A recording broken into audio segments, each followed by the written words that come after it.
नमस्कार, मी उषा पाटील तुम्हा सर्वांचे माझ्या यूट्यूब चॅनलमध्ये खूप खूप मनापासून स्वागत करते। आज आपण बघणार आहोत सोयाबीन वडीची भाजी। ती भाजी बनवण्यासाठी मी इथे एक मोठा पॅन ठेवलेला आहे। त्या पॅनमध्ये मी 3 ग्लास पाणी टाकलेले आहेत। आता इथे आपण पाण्याला छान उकळी येऊ देऊ। सोयाबीन वडीची भाजी ही खूपच छान आणि चविष्ट होते। इथे आता आपले पाणी गरम झालेले आहे।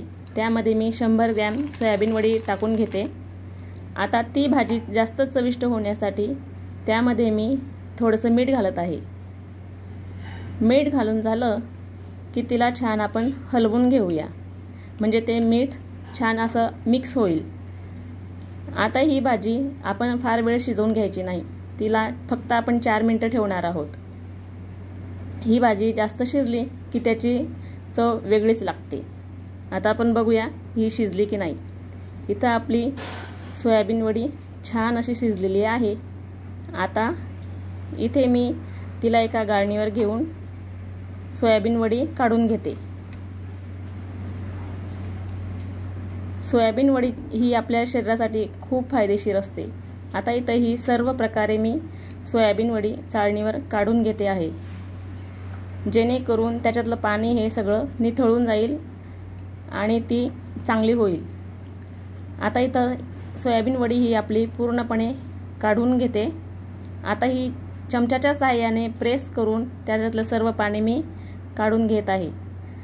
इथं एक गोष्ट लक्षात ठेवायची, सोयाबीन वडीमध्ये पाणी राहता कामा नये। त्यात जर पाणी शिल्लक राहिलं तर सोयाबीन वडीची ही भाजी वेगळीच लागते, म्हणून त्याच्यामध्ये पाणी राहता कामा नये। इथं एक कढईमध्ये तेल टाकून जिरे मोहरी टाकून घेतली। जिरे मोहरी छान तडतडली मी त्याच्यामध्ये मोठे कांदा आणि टोमॅटो घालून मसाले घालून घेतले। तिखट, मीठ, हळद आणि थोडासा गरम मसाला। हे छान परतून झालं की मी त्याच्यामध्ये सोयाबीन वडी सोडली। आता इथं सोयाबीन वडी छान परतून घ्यायची आणि तिला जास्त चव वाढण्यासाठी मी तिच्यामध्ये अर्धा लिंबू पिळून घेते, जेणेकरून त्याचे खूप छान टेस्ट येते। आता इथं लिंबूची जी बी आहे ती अजिबात पडता कामा नये। ती एक बी पडलेली आहे, ती मी काढून घेते। सोयाबीन वडी मध्ये खूप खूप प्रोटीन असतात आणि ती खायलाही खूप चविष्ट अशी लागते। मग आता आपली सोयाबीन वडी तयार झालेली आहे। थोडीशी त्याच्यामध्ये कोथिंबीर घालूया आणि परतून घेऊया।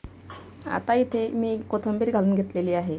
आता आपण आधी पण पाण्यामध्ये मीठ टाकलेलं होतं, त्यामुळे इथं थोडंसंच मीठ घालते आणि तिला छान परतून घेते। आता परतून झाले की तिला अजून 1 मिनिटभर छान शिजू देते। आता इथं ही भाजी खूप स्वादिष्ट अशी तयार झालेली आहे। माझ्या मुलांना ही भाजी खूपच आवडते। तुम्हाला ही रेसिपी कशी वाटली तर माझ्या चॅनलला लाईक करा, शेअर करा आणि सबस्क्राईब जरूर करा। आता ही भाजीचा इथं खूपच छान सुगंध सुटलेला आहे। आता ही भाजी मी एका प्लेटमध्ये काढून घेते। ही भाजी खूपच अशी दिसायला पण छान दिसत आहे। ही भाजी आपण काढून घेऊया, खूपच छान दिसत आहे। आता तुमच्याही मुलांच्या डब्यासाठी तुम्ही ही भाजी बनवून त्यांना देऊ शकता। तुमच्याही मुलांना ही भाजी खूपच आवडेल।